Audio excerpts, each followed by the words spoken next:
Hello दोस्तों, नमस्कार। मैं विजय पूनिया और आप देख रहे हैं विजय एजुकेशन। तो विजय परिवार में आपका स्वागत है।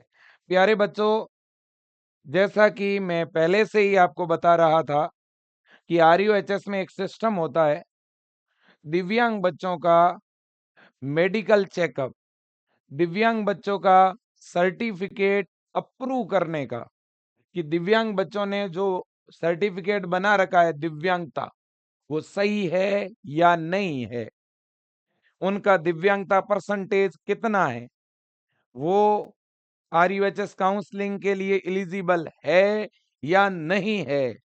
इन चीजों के लिए हमेशा ही दिव्यांग बच्चों को काउंसलिंग शुरू होने से पहले बुलाया जाता है जयपुर।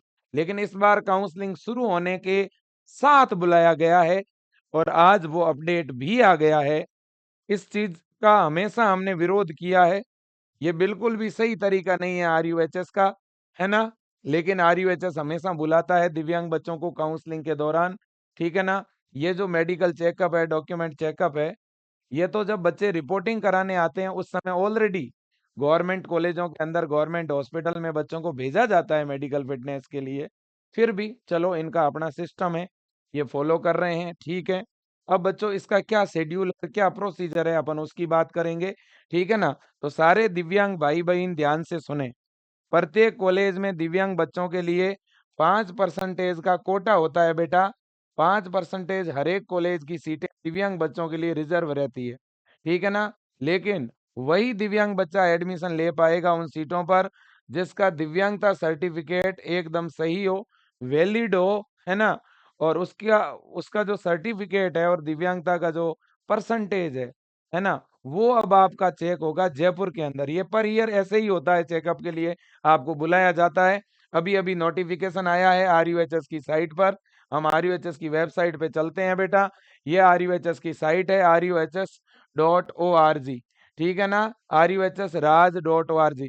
इस वेबसाइट पे जब आओगे और आप आरयूएचएस बीएससी नर्सिंग के लिंक पे क्लिक करोगे तो ये अपना पोर्टल खुलेगा।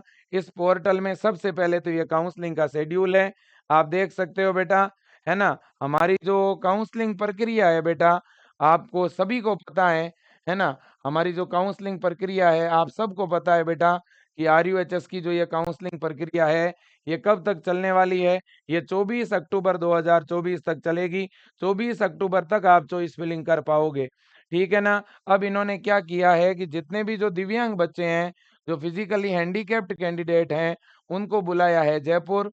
और जयपुर कब तक बुलाया है, क्या लिखा है इन्होंने नोटिफिकेशन में, ध्यान से देखिएगा। All PWD candidate who appear in entrance examination 2024 are required to physically present themselves there along with their disability certificate issued by authority for verification and physical assessment before medical board of Rukhmani Devi Beni Prasad Jaipuria Hospital, Milap Nagar, Jaipur on any day from 23rd October to 25th October.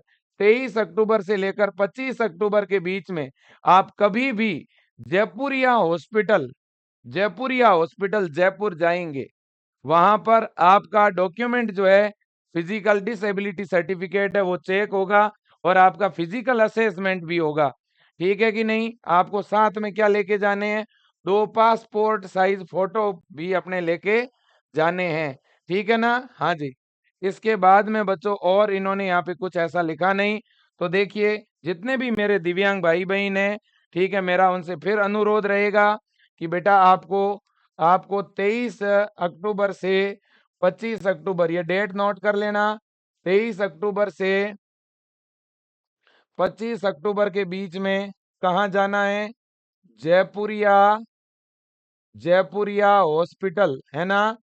Jaipuria hospital. और ये Jaipuria hospital कहाँ पे है ना? जयपुर के अंदर ही है। और जयपुर में भी कहाँ पे, कौन सा नगर, है ना? तो बच्चों देखो, देखे इन्होंने क्लियरली मेंशन किया है, ये मिलाप नगर में है बेटा, है ना? ये जयपुरिया हॉस्पिटल कहाँ पे है? ये मिलाप नगर के अंदर है, जयपुर के अंदर मिलाप नगर। जयपुर में कौन सा नगर बेटा? मिलाप नगर नोट कर लेना। ये मिलाप नगर है जयपुर में, मिलाप नगर है ना, जयपुरिया हॉस्पिटल है ना बेटा, जयपुरिया हॉस्पिटल मिलाप नगर। और कब जाना है? 23 अक्टूबर से 25 अक्टूबर के बीच कभी भी जा सकते हैं। क्या लेके जाना है साथ में? 2 पासपोर्ट साइज फोटो।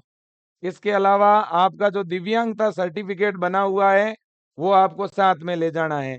और और अपना आईडी कार्ड भी लेके चले जाना, आधार कार्ड, आधार कार्ड, ठीक है ना बच्चों। और सर क्या लेके जाऊं? और मैं तो आपको कहूंगा कि आपने जो फॉर्म भर रखा है ना बेटा, फॉर्म का प्रिंट आउट भी लेके चले जाना, है ना, फॉर्म का प्रिंट आउट भी लेके चले जाना, ठीक है बेटा। और कोई डॉक्यूमेंट भी ले जाने हैं क्या? डॉक्यूमेंट में बेटा 10th की और 12th की जो मार्कशीट है ना उसकी फोटो कॉपी लेके चले जाना। उसकी क्या लेके चले जाना? Photo copy. बस इतनी ही चीज ले जानी है, कोई वहां पैसे नहीं लगेंगे, कोई भी चार्ज नहीं लगेगा। और स्टूडेंट साथ में अपने गार्जियन को भी लेके जाएं बेटा, अपने अभिभावक के साथ जाएं, अभिभावक के साथ जाएं। किसी भी बच्चे को वहां परेशानी होती है तो मैं आपसे व्यक्तिगत बात कर लूंगा। कोई भी बच्चे को वहां किसी तरह की दिक्कत हो, सीधा विजय एजुकेशन की हेल्पलाइन पे कॉल कर देना, मैं पूरी तरह से सपोर्ट करूंगा आपको, ठीक है ना। तो इन चीजों का ध्यान रखना, बढ़िया तरह से जाओ और अपना मेडिकल चेकअप कराओ। डरने की कोई जरूरत नहीं है, डरने की कोई भी जरूरत नहीं है। अगर आपका सर्टिफिकेट एकदम सही है बेटा, चाहे पहले का बना हुआ हो चाहे अब का बना हुआ हो, डरने की कोई जरूरत नहीं है। आप जाइए, अपना फोटो लेके जाइए साथ में, अपना आधार कार्ड लेके जाइए साथ में, ठीक है ना। तो ये सारी कोई मेडिकल रिपोर्ट वगैरह पहले की करवाई हुई है, कोई भी उस दिव्यांगता से रिलेटेड कागज वगैरह जो भी हो सब कुछ साथ में लेके चले जाना, है ना, बिल्कुल जी। बाकी डरने की कोई जरूरत नहीं, फॉर्म साथ में लेके जाओ, ठीक है। मैं तो कहता हूँ 24 तारीख को चले जाना, कल 23 है, 23 को जाओ तो बढ़िया बात, नहीं तो 24 को चले जाना, ज्यादा लेट मत करना, ठीक है। बिल्कुल, thank you so much, best of luck, thank you.